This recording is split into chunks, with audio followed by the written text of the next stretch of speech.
welcome afternoon show. I know I don't do afternoon shows, but I had to finally set up a time to talk with Matt Blank. So we've got a special guest today. This is After Hours. This is not the political show.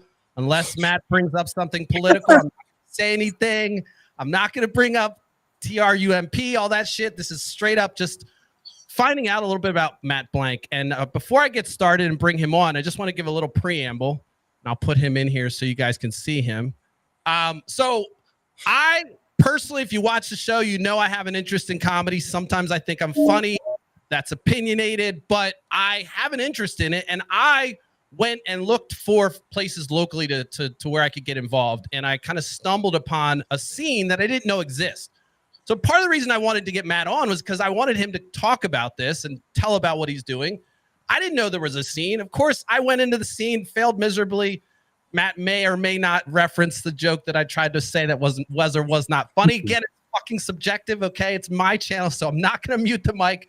But beware, I am funny on this channel, and I have followers that validate that. Anyway, jokes aside, welcome, Matt. Thanks for being on. Thanks for finally getting on and talking with me. Yeah, man. Thanks for having me. I appreciate it. Yeah. So tell me, before, I didn't do any kind of intro for you. I didn't want to say like, oh, local comedian, which means like, I actually think you've accomplished a lot with kind of bringing the scene together. So give me a little quick 30-second, 5-second rundown on what you're doing so people know who you are. Well, you might be the only person who thinks I'm part of the Lancaster scene because I don't know. I don't feel like it, but all right. Fair enough. Look, the reason yes, I know the candy factory. I don't know what the scene is, so don't. We'll get to it. I'm joking. Yeah, so I played music for a long time, but I always wanted to do comedy. And when the shutdown happened of COVID, right, that was kind of my official end of the music. And then before that, like, this is just so one time I went to the Chameleon. I was playing pretty steadily in bands. So, I mean, and then I did like a roast with some friends, and it went really well. And I had been writing stuff for a while because it was something I always wanted to do. So anytime I had what I thought was a funny idea, I wrote it down. So I had been writing for a long time. Writing things down, I should say, not writing. You know, you have to learn how to write it for the stage. You're just like, all right, I think this is funny. Put it in a bucket. Yeah, puns, dumb, whatever. You know, whether I was sober or drunk or high or whatever. You know what I mean? Like, if something clicked, I had a little notepad. I'd write it down. So anyway, this channel, okay, we're pro legalization of everything. So you, I have my medical card, so don't sue me. All right, cool. Not gonna get arrested. We won't. Yeah. Yeah. So anyway, so I did this roast and it went really well, but it was with friends, you know, and so I was like, screw it, I'm gonna try to go over to I knew there was an open mic at the Lizard Lounge, comedy open mic, just because I spent a lot of time at the Chameleon and the Lizard Lounge playing music. So I didn't know any of the comedians, but I knew it existed. So I was like, I'm gonna go, and I went and kicked my ass. This was in like January of 2018, something like that. Is it a regular thing that went on at the Lizard Lounge? Like it was like it's been going on forever. I mean, that's like Shane Gillis came through. Obviously, he's the most famous name, but he used to be there all the time. I wasn't around, but you know, among other guys that have gone on to success, like from this area. But it was, as far as I could tell, it was the only thing in Lancaster. But anyway, I went and it was hard. It kicked my ass. And I was also busy with the music, but it was easy. You know, I'd be lying if I said I wasn't, like, my ego wasn't stung a little bit. And then, so anyway, like I said, 2020, whatever that is, like music slowing down. And then once COVID hit, I didn't have anything regular. So everything shut down and I was just I didn't have anything. So end of June, 2020, Phantom Power. I live in parts unknown, Millersville. And Phantom Power had, I know Greg who owns it, and I live in Millersville. It's not a big place. So I was. He's kind of a descendant of Chameleon, right? I mean, yeah, that's how I got to know him. Yeah, he used to book at the Chameleon for years. So we dealt with him, and I consider him a friend at this point. So anyway, I was involved, and I'm still like trying to promote the shit out of that place. It's awesome to have, and the fact that I can walk is cool. But So yeah, so I saw comedy open mic. You know, I remember the date. It was June 30th because my birthday's the next day, July 1st. So would have been the day before my 37th birthday. All right, slow down on the identifying information. All right, you gave your birthday and your address. I'm messing with you. Right. Go, Got to bleep that out. I'm joking. Keep going. There goes my identity. Hacker side, bro. But yeah. The so they announced that was happening, and I was like, well, if I'm not gonna walk to a comedy open mic, I'm never gonna do it. You know what I mean? It was just like I got to do it. And like I said, I've had like the creative drive. I had been writing things down. I have a bucket list of creative things. I don't really have that bucket list of like I want to go here or there. You know, it's always been. I love it. Look, so I saw that. I mean, I didn't know that you were that. I didn't know you kind of, this is more of a newer venture, to be honest, and that's not a bad thing. But I honestly, you kind of, your name came across my feed when I started typing in comedy. So whatever you're doing, somehow you came up, and like obviously I'm affiliated with the Candy Factory. Yeah. I was just impressed with the fact that, you know, I know about Shane Gillis, but I don't know about the scene. I don't know us scene. I don't know anything. So you, in my world of saying, hey, I want to try and dabble into this, were like that was the art, that was the classified ad that said, hey, try this thing. Yeah. And I figured I'd give it a shot. And so, and then I kind of found out about the mics. But so I kind of talk about what you're doing now with it, because I mean, you know, you've been doing it, maybe not, some folks might think it's not a long time, but quite frankly, talk about like the blank show and the friends and the poster that I put up that I'm stealing from you with the Golden Girls. Yeah. If you want to go just to speak to the scene. Yeah, I didn't know a scene existed. I just showed up and I got to learn about it. I had been out. I was always, you know, just like everybody, like I will, you know, being a stand-up comedian as well as being a rock star and a professional football player and all of those things like were in my world. And but like after college, I just threw myself into music and I kind of lost touch with the world of comedy. I still listen to it, like David Tell's my favorite, and Mitch Hedberg and David Cross, and a lot of the ones that were popular in the late 90s, early 2000s. Like I carried them with me, but I just didn't know what was going on. Yeah. So I over the last couple years now, I've learned, including that there's a scene in Lancaster. I had no idea. Kind of like a been going on in the back of your head, like you're doing all this other stuff, you're doing music. You always had this parallel process saying, I gotta do comedy, I gotta do it. So you're kind of like, yeah, it was in there. You know, there was no timeline. Obviously, there wasn't like, but when I'm 40, I'm going to do this or that. It just, the timing was right, but it was always something that I had set in my brain that I was like, I have to try this.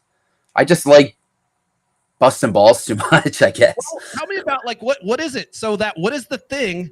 You know, I mean, look, I will say this isn't about me, but it's brutal. I had 4 episodes that were amazing and one that was embarrassing that will live in eternity in my head. But you know, it's hard.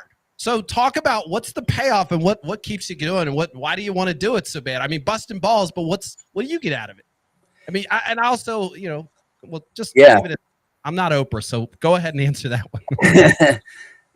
Yeah, man. So at first it was just, I mean, and it still is the thrill of saying something that you thought of, whether you just thought of it or you thought of it 7 years ago, that makes a bunch of strangers laugh. I mean, it's like, again, and the ego, I mean, and you got to separate that, and you know, but everything about you feels good. And playing music live is a rush, and there's other things that, you know, but for me, I had that, and there's pros and cons to both.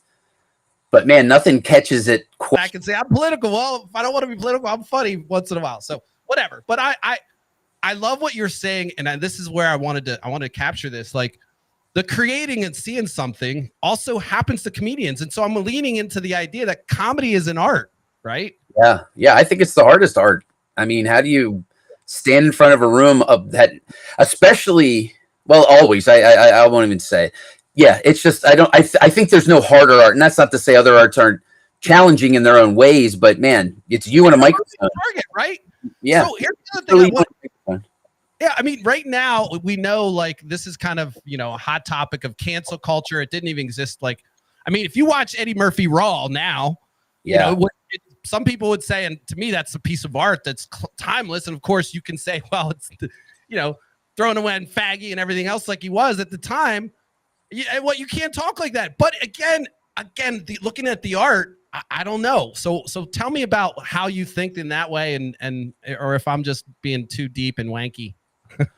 Yeah. I think I hear people all the time say, you can't say anything anymore. And I just disagree. Like, I've gone to so many open mics at this point, like hundreds and hundreds, even though I'm 3.5 years in, that's just the world you get into.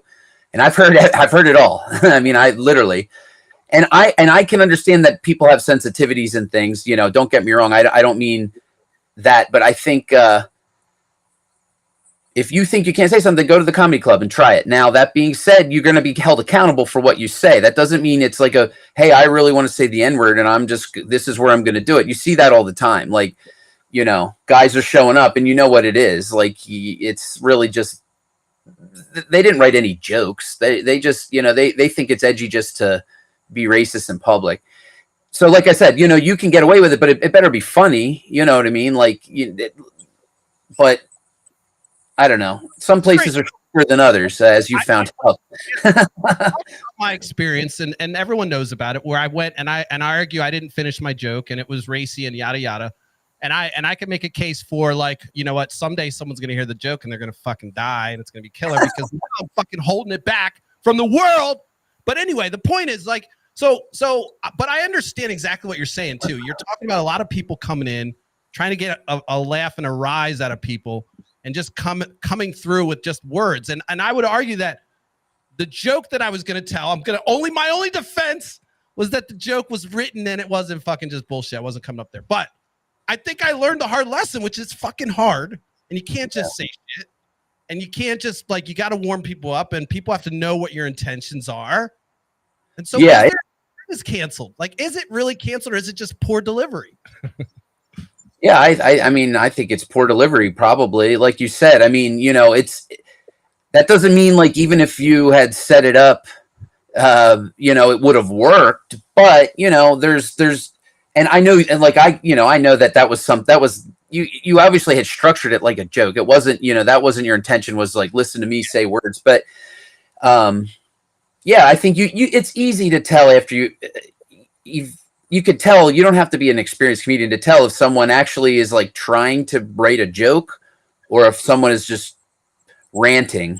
Well, and again, you can show up and rant, but, like, people then they're not going to just sit there and, like, applaud you for ranting. They're going to probably hate your guts. I remember just one. I've not been to hundreds, but I went to one and I was watching, and somebody kind of had a meltdown where they kind of just started ranting on the stage.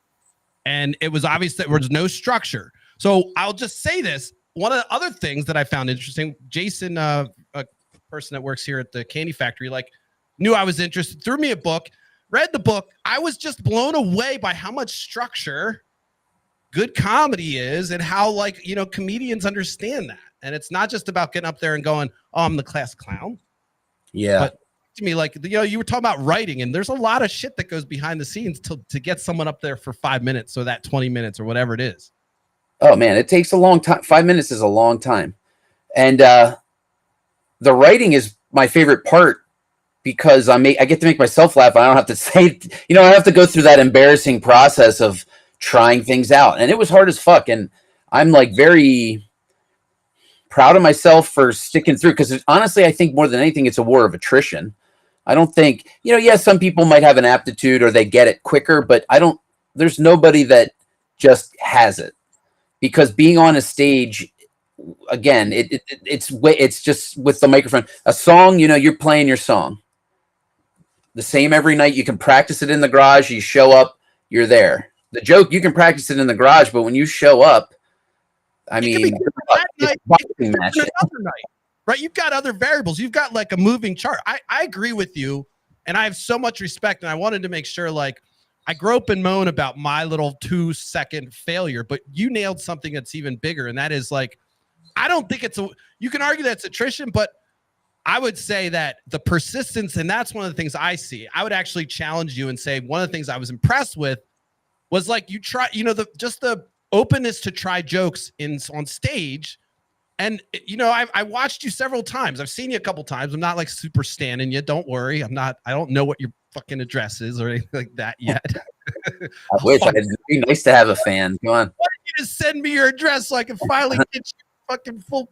No, but I loved what I loved about the art and what I saw you doing is there's trial, and you almost have to admit failure right away and adapt or not. Or yeah, I'm an engineer, right? During the day I'm engineering, so you're always having to adapt. And I felt like comedy has this kind of adaptation essence to it. I don't know. I'm overthinking it. Talk to me about that. No, I don't think so. I agree though. I think it's really open ended, and especially early on, it's hard because you're so nervous, and when it's going bad. I lived like I wore my heart, and I still do, but I've gotten, like I said, I've bombed so many times in front of so many different people that, don't get me wrong, it hurts, still hurts, but I know that, okay, I'll wake up tomorrow, I'll listen to the tape, I'll wake up, whatever, and I'll move on. You know, I mean, I'm not quitting now. In the first 6 months, I was always ready to quit. I'm a very committed person, but walking, it's a sad walk when you just bombed at an open mic and you have to,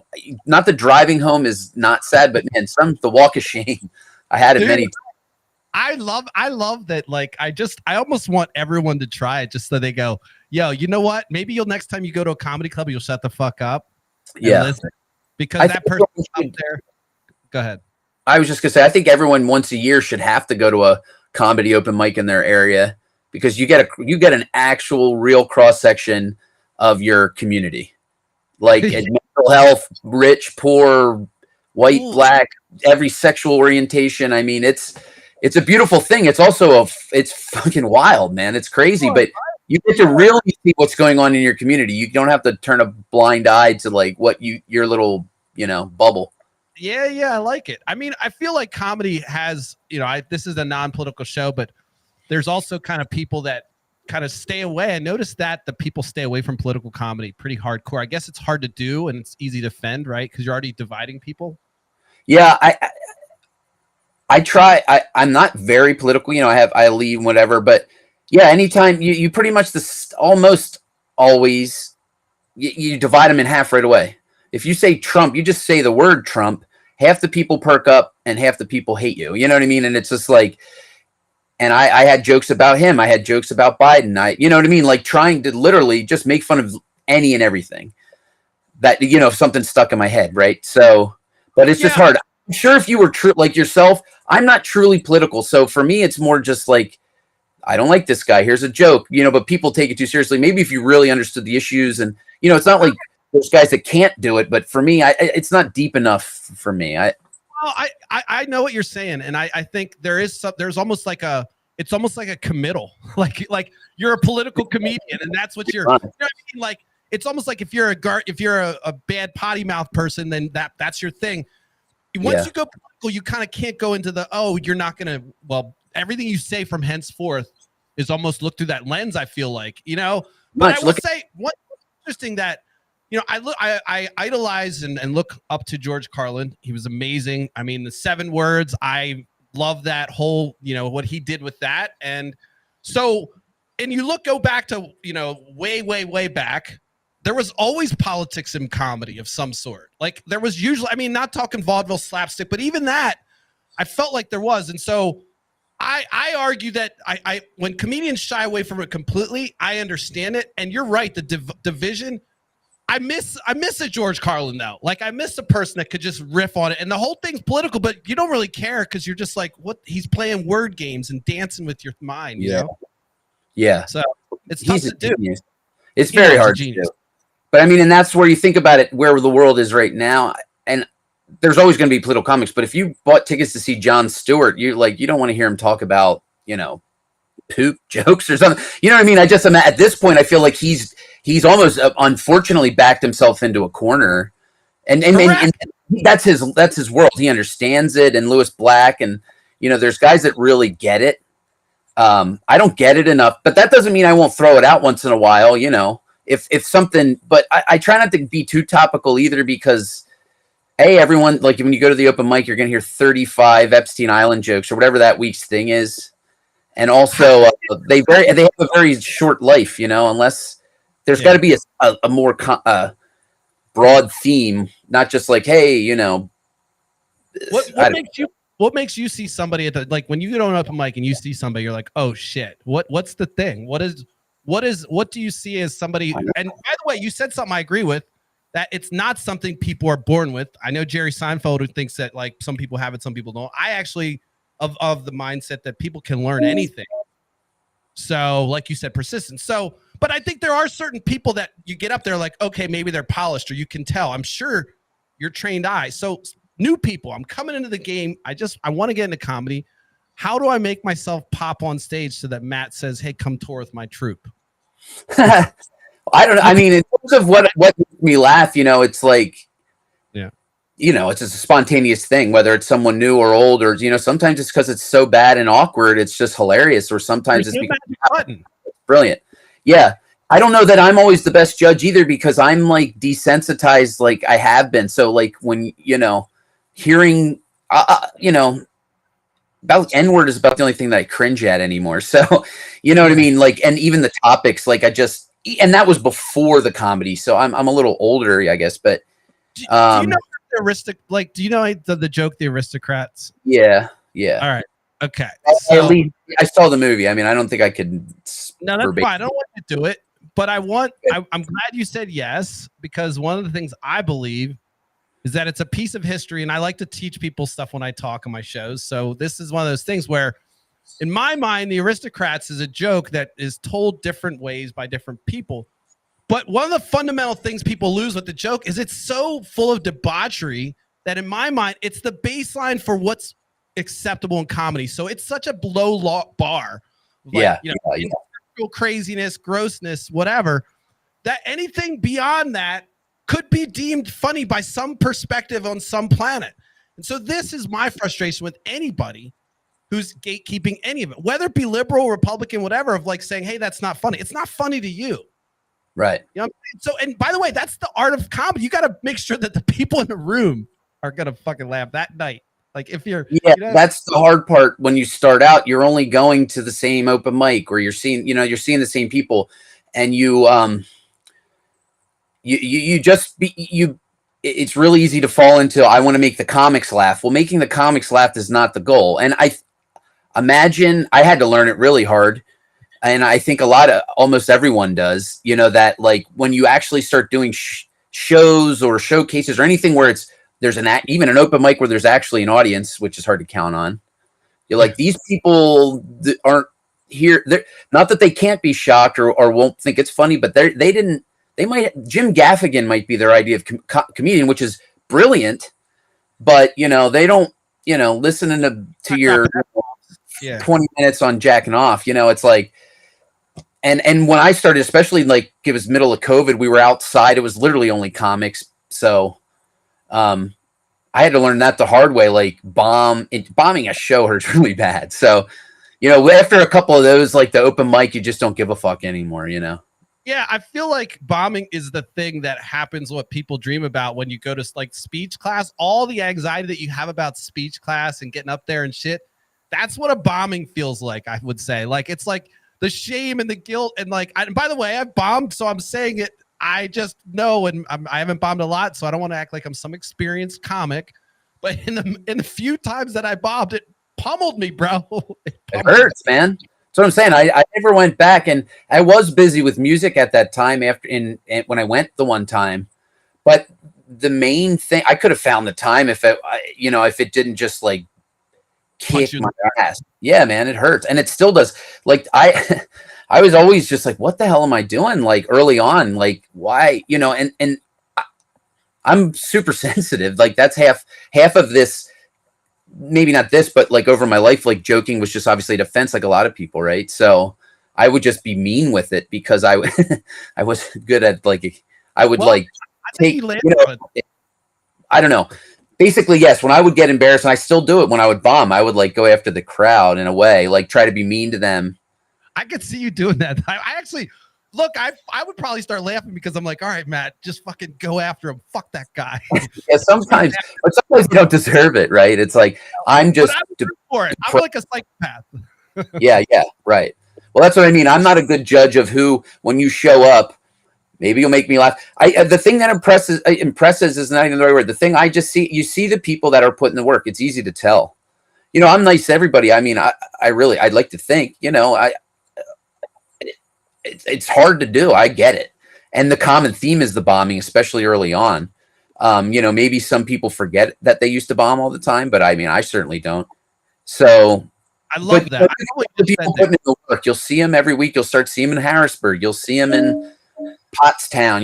You know, you can, the people that are serious about it, not that there's anything wrong with being like, I want to show up one time and do it and never come back. I mean, that's cool too, but I love that. it's the people that are, you know, like, I want to I want to give this a good try. I love that. And honestly, so one of the things I found interesting and why I enjoy this kind of forum, the last interview I had was with filmmakers, and you know, they're gung-ho doing this stuff. I didn't know there was a local scene. I mean, the film is high quality. I'm going to plug it again. Transient, Cold, awesome. Go see it. I was amazed. I'm like, at this premiere, but they're doing it, like the focus, the amount of focus like that these people are doing, and they're talking about been doing it for a while. And as you said, yes, you've only started a couple of years ago, but you've been to hundreds of shows, and you're trying. I remember I was actually, when you were on stage at the Candy Factory, you said, like, I'm going to make a commitment to do blah, blah, blah, X amount. And I looked at the schedule and I was like, first of all, people are going to find out I'm a cheap motherfucker. I have no car. I don't care. You can judge me. I don't care. I can afford a car. I don't fucking have a car. So I looked at it. I'm like, oh man, that's going to be crazy to Uber. So I know you were traveling. When you make that commitment. It's like a commitment. Yeah. I mean, an hour.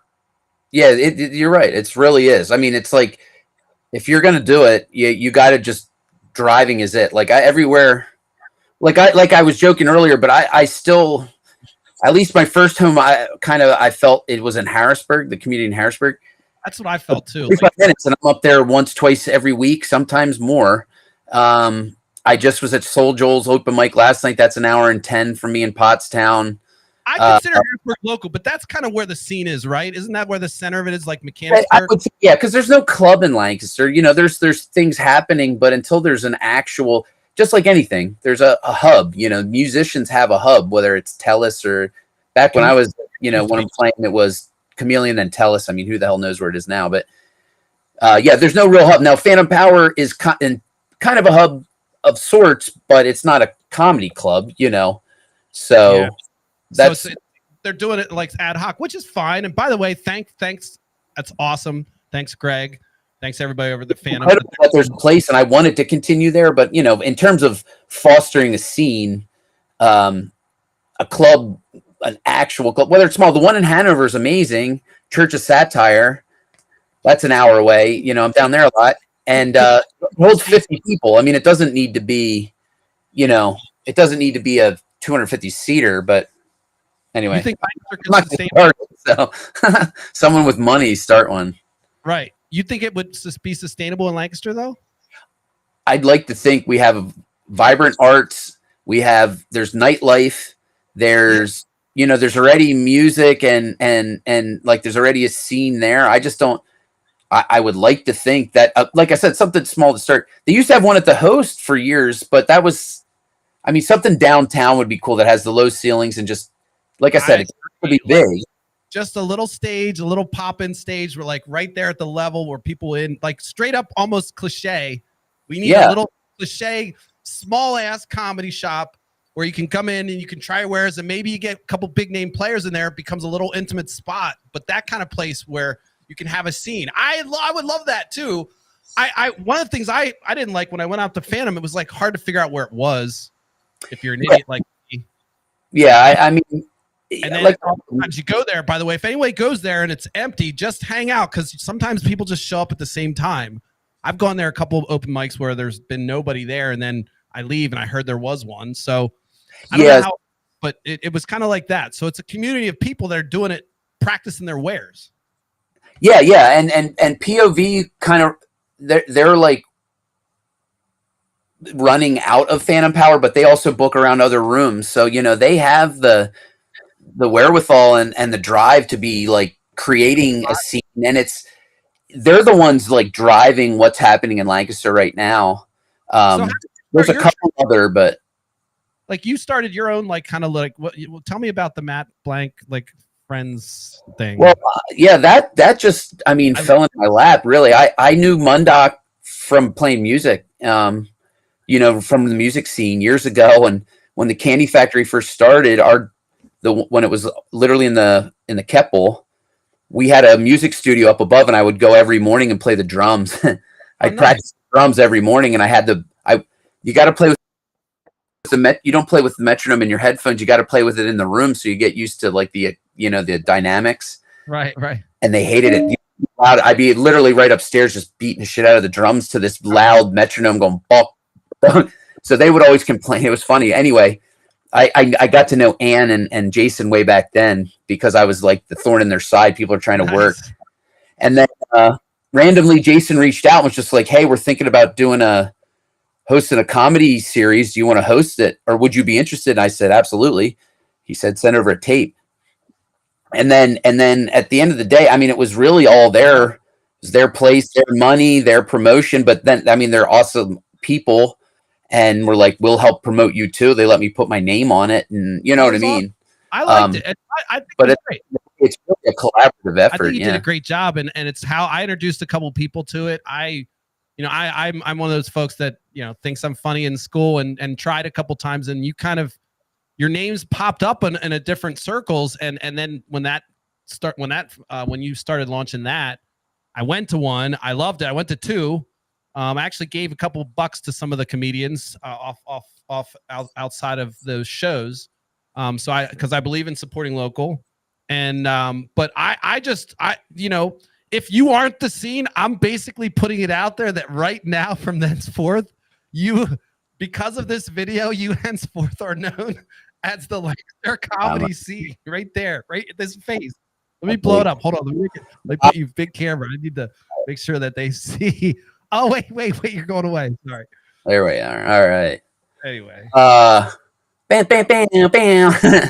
Yeah, no, I don't do a lot around here. I'm mainly in Harrisburg. So like I said, I'm at Phantom Power almost every week. It's like, I'm a thorn in their side, but I'm that's good though. What do you do your show?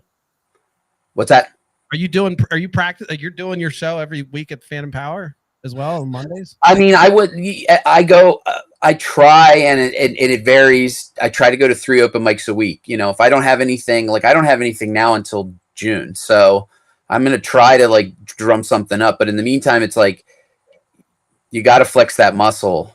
The only way to learn, if I know you had mentioned, I listed the 3 commandments, but you got to get on stage as much as possible. I'm married, kids, job, yada, yada. I can't get on stage enough 7 nights a week. But if you get on once, get on twice, that's twice as much. If you get on 3, and I feel like I can tell, even there's random weeks where I've gotten 4 sets in or something. It's like, man, I feel like I can feel it, just being comfortable. Well, you're an athlete, so it kind of sounds like athlete. It's like sports, right? Yeah, 100%. It's always been that way for me. The hardest thing for this is especially with drums, I had really developed a really good practice routine, but with music, there's covers, there's steps, Unfortunately, with the comedy, you got to throw yourself to the wolves. Here's my cat. Because you can't do other people's jokes. No, you can't. You can't do other people. So it's not like music where all right, I'm going to play this song that was written by these band. All right, cool. I'm going to add embellish it. You can't really take someone else's joke and go, okay, I'm going to take their joke. You're stealing their joke. It's your joke covers. So you're instantly, you got to start with what's in your own head. So that's really hard. You can write until you could write for 50 hours a day, but that doesn't mean it's ready for the stage. The only way to make it is on the stage. You know what I mean? It sucks that's the only way to do it. And that's what kills so many people, I think. Take it to a lab and go, okay, this is ready. You build it one joke. So I've done it. Literally one 10-second joke at a time. But you get up so many times and, you get more comfortable. And then, you can you get the ball rolling, but it's not like, oh, we lost you. It's not like I have any brilliant ideas, Hold on. Hold on. Hold on. Can you hear me? Yeah. Okay. Well, I don't know why I lost my screen. I apologize about that. You were getting into it and it was really good. Hold on a second. I'm going to do something crazy. I don't know if this will work. Oh my gosh. How did that happen? All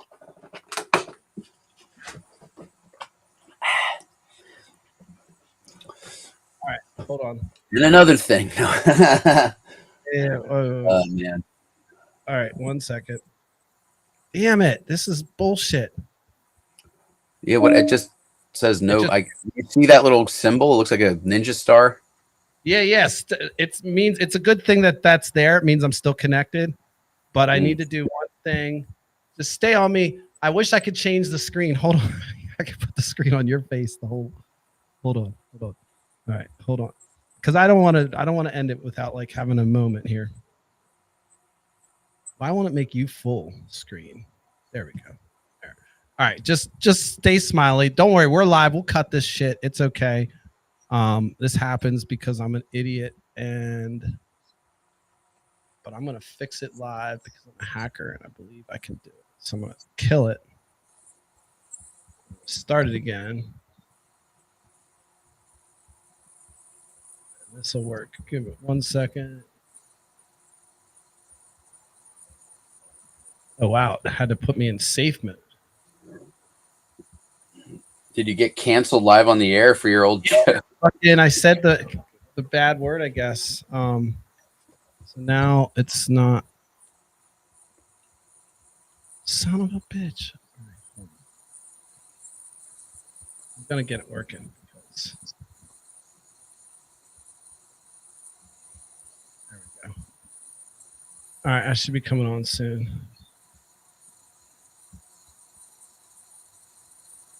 And we'll put it on the camera. Video. All right. Look, I'm back to old. Look at you. Look at that boring ass background. I'm gonna like put it down here. Chaos ensued. I got lost. All right. So let's comedy. What were we talking about? Oh, I don't remember. I know what we were talking about how hard it is. You were saying how hard. Right, building it. Yeah, I mean, I the only way to do it is to get on stage. Like with the drumming, you know, there's rudiments. There's hand patterns, right? And then there's beats. You learn other people's beats, and then there's a rhythmic thing. Work your way up. Same with guitar or piano. There's scales and there's chords. So the learning how to the practicing of those.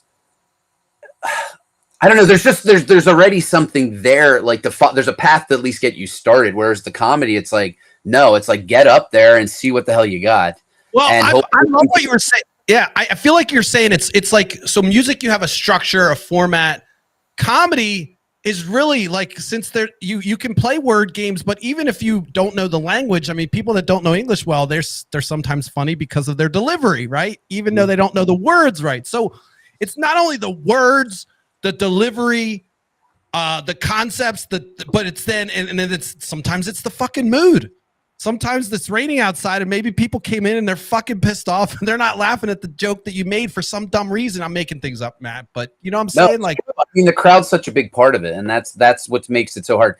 George Carlin, I read his book or somewhere he said he's like, I write it and the audience edits it, like, and that's like 100% true. You know what I mean? That the audience is such an integral part of it, which makes the open mic scene hard because who in their right mind goes to a goddamn comedy open mic? But you know, you're like so thankful. Do you have hecklers come to open mics? Yeah, I mean, usually I don't. Sounds awful. Once in a while, there's people do that.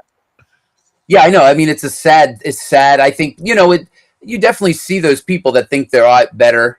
I've seen a dude like talk shit to everyone while they're on stage, and then got up there and bombed himself, which was like very gratifying. And he even had to admit, like, oh, this is harder. I'm here to make everyone else better, he thought. And then he got up there and realized, like, this is fucking hard to do. So fuck you, buddy.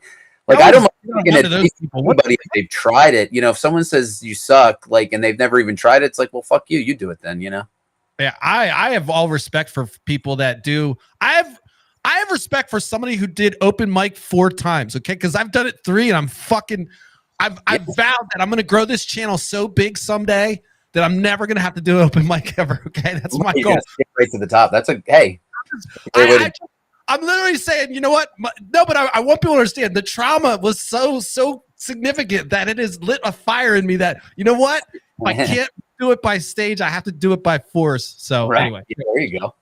That's what this is painful. It really hurts. Some people are less sensitive about it, you know. It's a good thing to feel. I'm a sensitive guy, bro. It hurt me bad. And I think, I don't know. People need to know though, what you said is like persisting. It's like not many people can do it. So if you can do it, you're gonna be in a high, like in a small percentage of people that can actually make it through, right? Like through the goal. Oh yeah. So many people come once, you know, and not that I put it to bed forever when I went that one time, but for the same reason, even the ones that think they're, you know, going to get into it, they get their ass kicked and they're sensitive. And I think at the end of the day, it's good to feel that. Some people are so confident that they never improve because they just assume everyone else's problem. It's like everything, you know? Right? Yeah. You got to like have some humility, but also confidence that like, man, there's something inside of me that can do this. Sometimes it's hard to find. I mean, you'll go weeks at a time without it. You know, you're like, that's what I'm saying. Like I had shout out to my buddy, Tyler Wegert. He's like 21 years old. I'm like almost 40. I'm just like, dude, what am I doing? You know, like having a heart to heart with this kid, you know, and he was very cool and listened and talked and, you know, but it's just, you know what? I think but that's actually encouraging for people that are watching, young or old. You can get into it. Yeah. You gotta have like the Navy SEAL kind of look. I'm going to fucking beat my body up so that I can have muscles someday. Yeah, basically. I mean, there's no easy, it's just, and that doesn't mean imply that music is easy. There's just no, you have to literally start with a machete and work your way through it, you know, yourself. And you could start, and a lot of people do it, you know, you write jokes just like your heroes, but you know, I learned about what's his name, the Anthony guy. He's kind of like a deadpan, blonde, good-looking dude. Yeah, him. I learned a little bit about how he kind of he used to rewrite. What did he rewrite? Jack Candy notes. He used to rewrite those, and he did that. And you kind of look at some of these comedians for how they wrote their craft. I think one thing you already have, what you said at the beginning, is like you had this parallel process in the back that you said you're saving jokes. So you've been writing jokes for a long time. I feel like that's a common thread for folks that are in comedy, is that they always had something in the back of their head. If they're older and they got to it, or they're younger, but they felt that thing that they're always thinking of stuff funny. So they're writing almost all the time, and hopefully they save it. In your case, like Dave Chappelle says the same thing. Like he fucking puts the shit, walks around and puts shit in a bucket and then pulls it out. I have to. And like I said, I've been doing it for years, like before I even started. So doesn't mean any of it's good. And it didn't mean that it was ready for the stage, but now you can go back and say, hey man, that actually fits with something I was talking about. Or, you know, now there's like, I got fucking, and this isn't even all of them. Like these are all full. Wow. So like I was saying, like for me, the 3 things you got to do is get on stage as much as possible. You have to record your set. Video, especially early on, video is good, but eventually really just the audio is fine. And you have to listen to it no matter what. And then that part, which is the hardest part. Recording it's easy. It's listening to it that's hard. And then you have to write, you know, that kind of starts the next day. And that's the process every day. And then, you know, writing every day isn't, most days I can write, I'll set a timer for 20 minutes and I'll just, you know, have the pen and pad out. It doesn't mean there's good stuff out, but just trying to, again, it's like a muscle, I think, you know, keeping it sharp. But in a perfect world, you're getting on stage every night. The next morning you listen to the tape, then you start your writing for the day to get ready for that night, you know. That's how you become a full-time comic. You're doing this, you're grinding every night, and you're rewriting your stuff, and you're taking your own criticism, you're listening to people, you're not thinking your jokes are fucking impervious to everything. You're not that cool. Right. It's hard. And so I love that, though. There's a lot of humility. And I feel like, I think there's a darkness, or some people might call it a darkness, but I call it a depth of comedians where they're very self-aware. I think that's how you have to be. And so you said sensitive, but I think there's a lot of comedians that are able to see things and hopefully you know, and put that sensitivity in the world. And I feel like that's what makes it. But the grindy part of being a comedian is what people can't sustain. Like, all right, I'm funny in class, I can make a fucking joke, but can I do this day in and day that's out? not stand-up comedy, unfortunately. If I wish it was. If it was, if like sitting around drinking with your buddies and like just saying off the wall shit was stand up, I'd be the king. You know what I mean? Like that's how I feel. Like that was some of that, like, you know, my whole life, like just that vibe. But yeah, getting on the stage is different. And then it almost like you bomb yourself into like 100% honesty at all times. Yeah. He makes it, you know, like how many times does someone say, man, that sucked? I say it all the time, and guess what? People laugh because they're like, wow, that did suck, you know, and whatever. But you got to be able to make, I don't know. I'd like to think of myself that I make fun of everything, including myself. Like, and I mean, literally, like, you know, I like. You do I feel like you pick on yourself. Yeah, I think I do too, you know, and then there's the kids, and I used to do it more with race and religion and sexuality, but then people start to take the hardest part about it, I think, is people take you comedy now, especially, and I had to learn this very hard. They take everything you say on stage as literally you, not I'm a joke artist or whatever, you know. That's what I was trying to say in the beginning. Yes, yeah. They do. What they need to understand, it's an art. It's a fucking art. Yeah, I had to learn that the hard way because like I said, I when I cut off, like Dave Attell is obviously like a caricature. It's part of him. He's writing the jokes, but he's not that total creepy guy, but it's brilliant. But so I spent a lot of time trying to build a character that was subtle, but was, you know, very unpolitically correct. And then I was like, man, why does everyone hate me? And then little by little, I realized what it was. It's like, man, when I say a joke about the Bible, they think I really like I hate it or something. It's like, no, I just think this part's funny, and I have no. Yeah. And that's a thread, though, isn't that what they're? I mean, that's so you can argue that there's that, and people are gonna have some, and maybe that's just like you're not in the right audience. Like, all right, you're making Bible jokes, you're at fucking church. It's probably not the place to make Bible jokes. I'm making an example, but the other thing that's interesting is like, there's a different kind of canceling what's going on where people say certain demographics are off limits, and that gets people frustrated. I think that's different too in entirety, and that also has a lot to do with your reach, right? Like if Dave Chappelle says something, of course, it carries more weight than somebody at the fucking Monday night shebang, right? Yeah. Oh yeah. So I think there's also responsibility. I think this is what makes it interesting is like, as you gain popularity or as you kind of navigate that world, there's also a whole nother responsibility that comes along with people reinterpreting or fucking So for no matter what level you're at, I think the art is not really ever separated. Like you're always like, all right, you're a political comedian, or you're this, or you do that. Shit. I think that's my wife. I don't like to say I have a wife on camera. But, beep, beep. I gotta bleep that. Jokes. Listen, ladies, jokes. Relax. Anyway. What else was I gonna say? So listen. I was just gonna say, you touched on something, is like some of it's the audience, you know, like a bunch of white people at a bar in New Cumberland, PA aren't ready to hear someone make fun of the Bible. You know, maybe if I'm in somewhere else, it might, you know what I mean? So that's what it all comes back to, is you constantly got to be moving around and trying this shit, because like, you got to know if it actually works in different, and it's not like I've gone, who the hell knows what I would do if I was in Chicago or LA or, you know, like that far away. I'm still only in a regional, you know, Someone said Austin is like where comedy is like, you can do the aristocrat, like it's like wild west, and it's all free. And I'm just like, people say that just because there's a bunch of liberals there, and I'm like, you know, liberals are fucking sensitive like everyone else. So I mean, they're almost more sensitive groups. Actually, I want to. Yeah, I mean, yeah, some you can hate on it. The idea.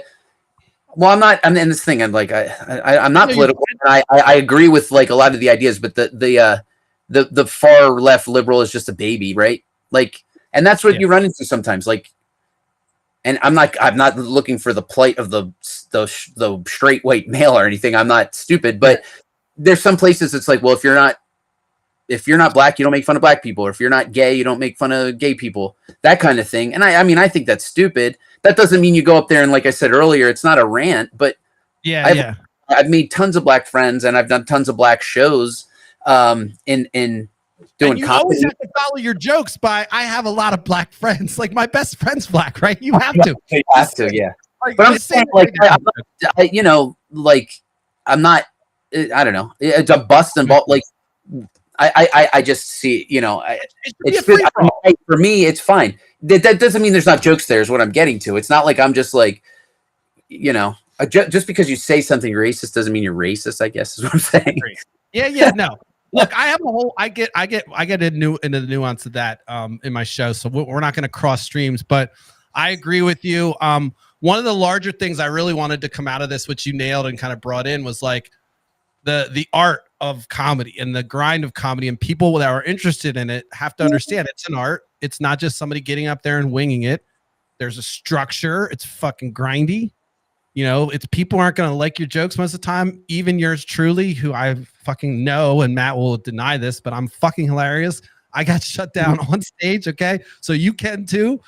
Jokes aside, it truly is a grindy thing. And I think that's why I have so much respect for everyone who's kind of in the game, whatever level. Yeah, 100%, man.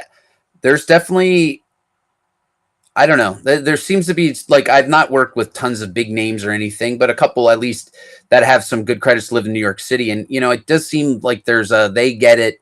They're farther along, but they're not big timers. You know, they understand, like, it's, even if you're a local, you go once a week, you know, it's still hard to do.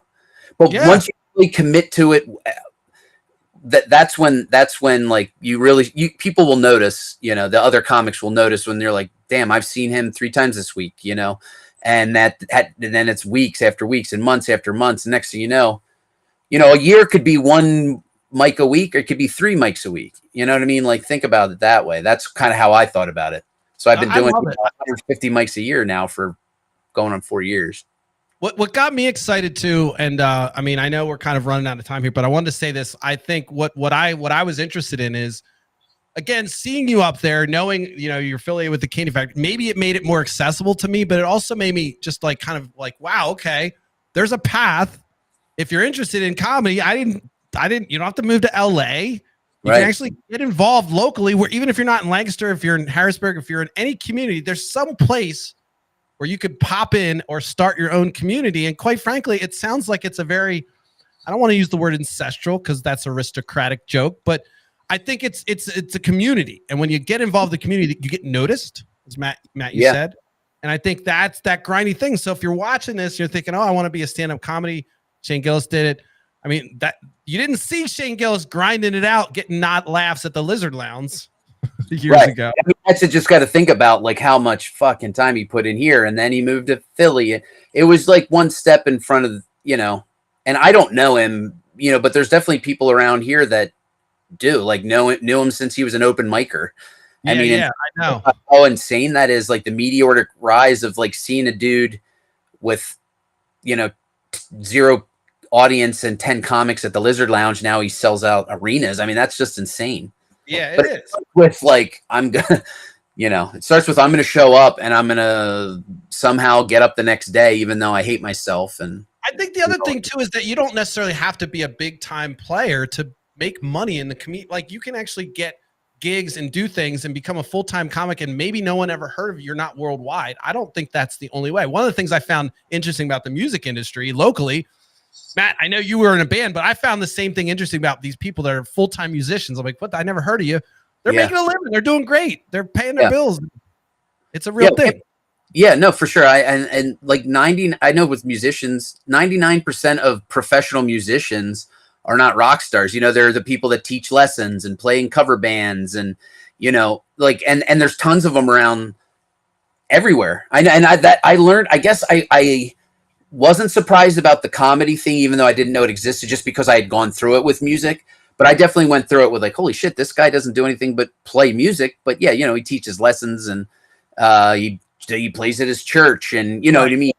But it's a freelance. Do the same thing. You can build your own, like, you could build your own side business where you're doing gigs and people are paying you to do stand up somewhere and all kinds of shit. Like, if you could build that out. Yeah, that's kind of what I'm trying to do. And, you know, in a way, yeah. I mean, I should say in a way, absolutely. I mean, that's what I want to do without like driving myself crazy. Oh, just wait. I'm going to make sure that I'm going to tell people in case they watch this.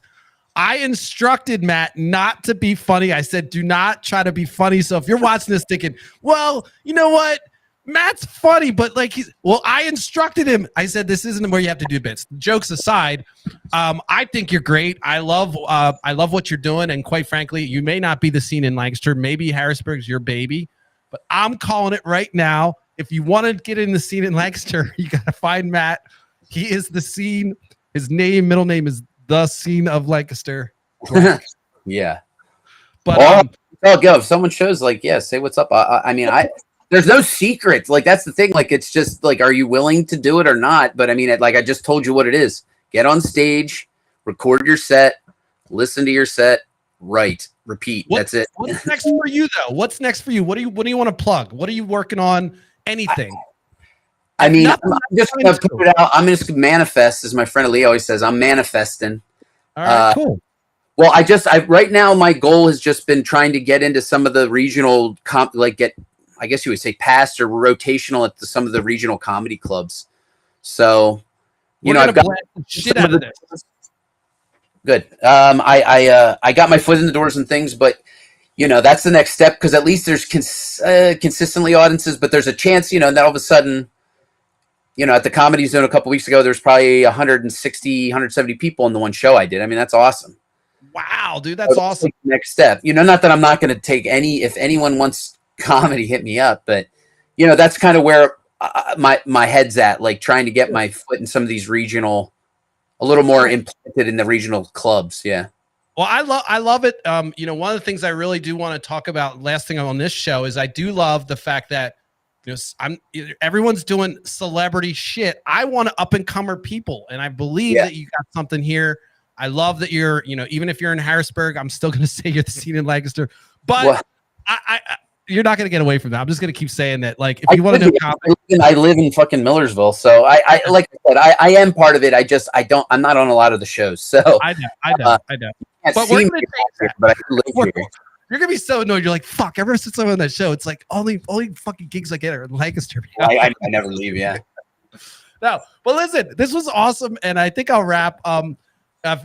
Obviously, I'm gonna probably post this a couple of places and just like push it out. Not at any political slant. I'll probably push it out raw. I'll give you a copy of it. You can do what you want with it. This was a lot of fun. Yeah, man. As everything grows, dude, I'd love to have you back on, and we can talk more about it if you ever want to come on and. Certainly tell me what's up. Tell me what you are working on once you kind of figure out that next step, once it does manifest and you are Lancaster's largest, most popular comic. I'm Millersville's premiere at the moment. Listen, so I'm taking you from Millersville. It's like the Eminem fucking, like we're taking that. We'll give you, who are we giving? Anyway. All right. Jokes aside, this has been great. Thanks for coming on. I know it's been a painful. Did we make the time, by the way? Yeah, I'm good. I got, we're great. I got time. No, I said we made. No, I just want to make sure we made it by 4:00 because that was your. I know there's probably a child or something's going to happen at 4:00. I got to pick up my kids at the bus stop. Yeah, man. Back. You know what? Fuck that. He can walk up back and forth. We did. Remember? We did. Right. Yeah. Right. Okay. The oldest. Is there anything else you want to say though, Matt? Honestly, I appreciate it. First of all, I could honestly, like, I just always so interested in this stuff. Like, I've gained some knowledge, but I just love just shooting the shit about it. I mean, it's just nice to like connect with other people that are at least interested, Dude, I love it. And I mean it. We can do it again. Yeah. And in terms of Lancaster right now, if someone's interested, like look for POV Comedy Point of View, which is what the old Phantom Power Theater was. That's where they got the name, but they're booking shows. I know they have Little Mutants. It's called, they have some, like, they're the ones that are bringing in people from Philly and NYC and Baltimore to Lancaster. Get Greg on here. Probably. Yeah, well, there you go. Because then Greg could discuss all the music side of things too. But Phantom Power will have comedy, but the POV has their own little Instagram page, and they're the ones doing the majority of it. Hopefully, we can nudge Jason and Ann into bringing back Blanky for being a friend next year. We're gonna nudge them. We're gonna nudge the shit out of them. That was fun. And, I mean, that room is just pretty great for comedy. Yeah, I mean, again, the low ceilings are such a big deal. I don't know what it is, but it's dark. Like it definitely has the feel for. It's like in my mind, it's a perfect spot. Besides the 6 fucking floors you got to walk up, and yeah, Jason. yeah, dealing with Jason. No, right, yeah. I think that's it, Matt. I think we'll wrap. I'll send all this to you. I'll probably post it again. I may run it again at night, but we can probably do this again. I would love to have you on again, and we'll talk more about that later. But thanks for coming on. Man. Thanks, dude. Appreciate it, man. All right, cool, brother. Later. And I know we're gonna hit live. You can just like act like we're still live. I think we're still live for a second. My boy Eddie. Yeah, I don't know how to hit. I forgot. Wait, I don't know how do I click? Oh shit. Beep, beep, beep, beep. Well, hit me up on Instagram. That's usually where I get. I have a website, but I don't keep up with it enough. So I'll post links under. You can send me some links. Send me what you got. We'll close it out that way. I'll make sure I post it. Thank you, everybody. Make sure you check out Matt Blank. Google him if you don't know about him. He is Lancaster's comedian, the biggest from ever in the spirit of Lancaster. All right, see ya.